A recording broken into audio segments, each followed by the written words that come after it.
The Royal Conservatoire of Scotland. So this is who I auditioned for today, and their auditions were held at Ripley Greer Studios, which is by far the nicest studio I've been in so far for auditions.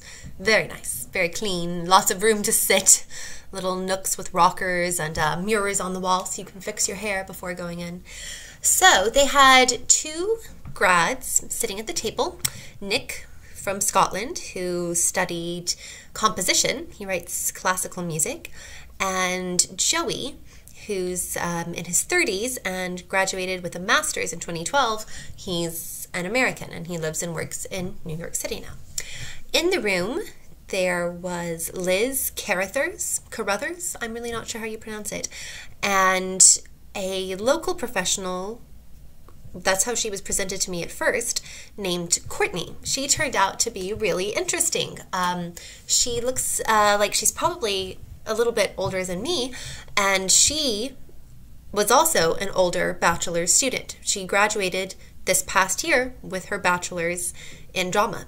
She moved there first before getting accepted. She auditioned twice before getting in the third time, but she went ahead and moved to Glasgow because she liked it so much, and she took a one-year course at a local community college while waiting to get in. And I was just really excited to see someone that looked more like me on the other side of the table, someone who was older and decided, you know what, I can do this. I can be around 18-year-olds for 3 years, and went back and did it. And she, like me, loves it so much that she wants to get her visa and move back there and work there permanently. So she was really, really nice. Now, starting at the beginning, they asked what two monologues I would like to do first, and instead of offering a smorgasbord as I have been, I guess I've just become accustomed to doing these two. So I did Cressida and Lobby Hero, and they had me slate to a video camera and do the two monologues, and then they gave redirection on Cressida. They had Liz had Courtney be my scene partner, be Troilus, basically, and you know, asked me to deliver it as though she was on a train platform about to leave. Like, the train doors are closing, he's about to leave unless I can get him to come back. So most schools chose to give me redirection on that particular monologue. They wanted me to raise the stakes, raise the urgency. They all had different ways of getting me to do that. It was really interesting, but she cut me off about halfway through. She'd seen enough, I think. And then they had me pull up a chair and sit down for a brief chat, again with the videotape still rolling. So I'm not quite sure who the video is submitted to, even though both of these ladies were on the audition panel. I'm not quite sure who has the final say. Not that it really matters for me. So they first asked what I had done lately, what I've been up to. And I said, well, the most recent production that I did was the past fall. I did a production of Lobby Hero in Galveston.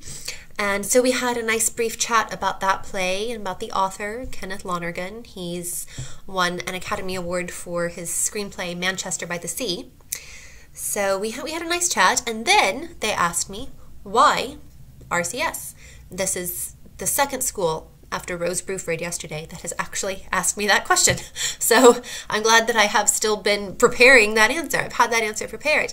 You know, and I told them how much I love Scottish country dancing. It was a huge part of my life for 10 years. Did so much of it. The Cayleys and the balls and the Burn Supper and the Highland Games. And honestly, as I think it is for a lot of international students, especially American students, you want to go to Scotland. You just really love Scotland and Scottish culture, and that's a big part of it. But then I also said, you know, it has world-class training equal to or superior to anything you can get in London, but it has the benefit of not being in London. And I want to keep my options open because, for all I know, London wouldn't be the right place for me. Maybe it would be too big, too expensive, not friendly enough.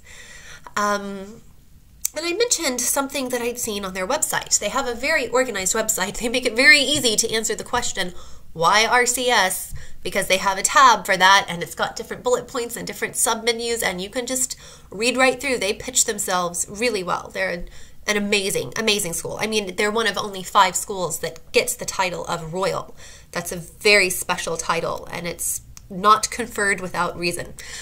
But something that stood out to me that I really liked, you know, they always have a disclaimer, a policy thing that you see on all kinds of websites. We do not discriminate against blah, blah, blah. It's usually race, age, gender, sexual orientation, etc., religion, all those good things. But this is the first time I've ever seen someone that said, we don't discriminate based on pregnancy or being married. And I really liked that, because those are 2 things that people, professional women, are often judged harshly if you are married or if you are pregnant. Obviously, the men don't get judged in the same way, especially not for being pregnant, but not even for being married. No one is like, oh, well, how can you be a good spouse and also have time to study or have time to work? That's something that is unfairly put on females. And I hadn't noticed it anywhere else, so I was like, oh, well, thank you. That's good to know that you're not going to discriminate against me. We'll see. So that was that.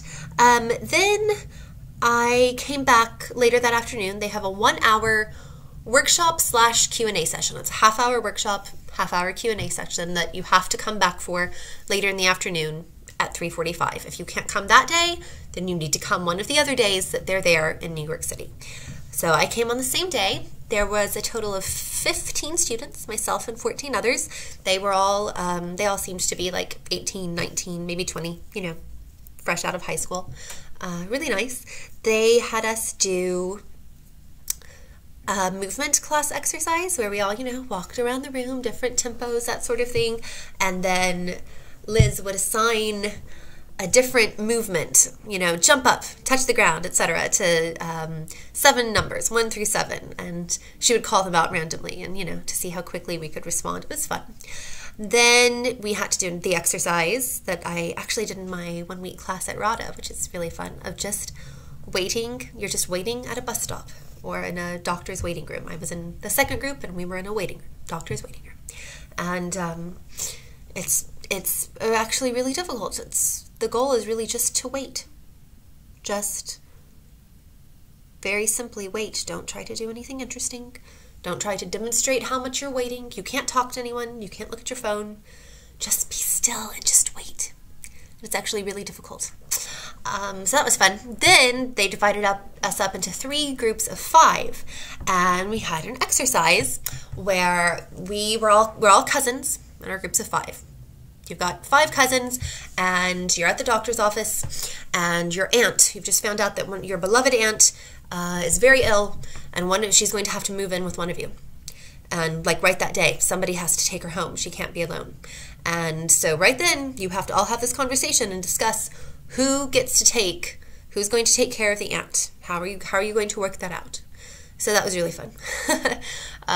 Interesting conversations. And interestingly, each of the 3 groups kind of came up with some similar solutions. I don't know what that says about human psychology. That was really cool. Most of us were American. I think one of us was Canadian, which was nice. Courtney did mention that they really focus on Stanislavski as their primary acting method, which is fine and great. I don't know if I would want something that's exclusively Stanislavski, because I am really looking for a toolkit of all kinds of different methods that I can use. She said that, you know, you learn a little bit of everything, but mostly Stanislavski. So I don't know. Maybe that's common. I need to look into that more. She said that for movement, they focus on Lecoq, and that there are opportunities to study abroad. She did a summer in Rome. One of her projects was toured to Rome, so she got to go to Rome. They said that you will get your notice in 2 to 3 weeks. She said that there's a good deal of work on accents and dialects. I wanted to ask if there's opportunities as an American to study that more, because that's something I want to make sure is that my British accents are really up to par so that I can actually compete in that field, but I didn't get a chance. There's 24 students per class, and about 6 to 8 of them are international, and 2 to 4 of them are American. So basically they can choose 1 or 2 American students. One guy, one girl, someone that they see in New York and someone that they see in Chicago. And that's how it is for all of these schools, whether they'll tell you or not what their quota is. They all have a quota of how many American students they are permitted to accept, because obviously it's the Royal Conservatoire of Scotland.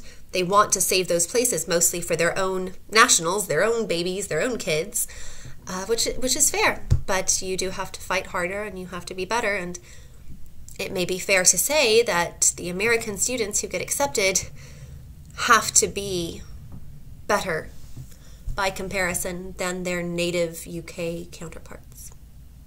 I will say that I found, for the Q&A session, since they just went right into it from the workshop portion, they didn't bring all the mommies and daddies back into the room, so it was just the kids asking the questions, and it was kind of a waste of my time, honestly, because they were all asking questions that are really basic and could be, most of them, some were good questions, but a lot of them were just, you can get that on the website, that's all on the website, it's all on the website. You shouldn't be asking, are there opportunities for workshop performances and showcases? Like, yes, it's on the website. It's all on the website. I don't know. Maybe I'm being too judgy. Maybe they don't judge harshly, but I would. If it's a question that's answered on my website, well, you clearly haven't looked into our school very well. So with that, I shall stop.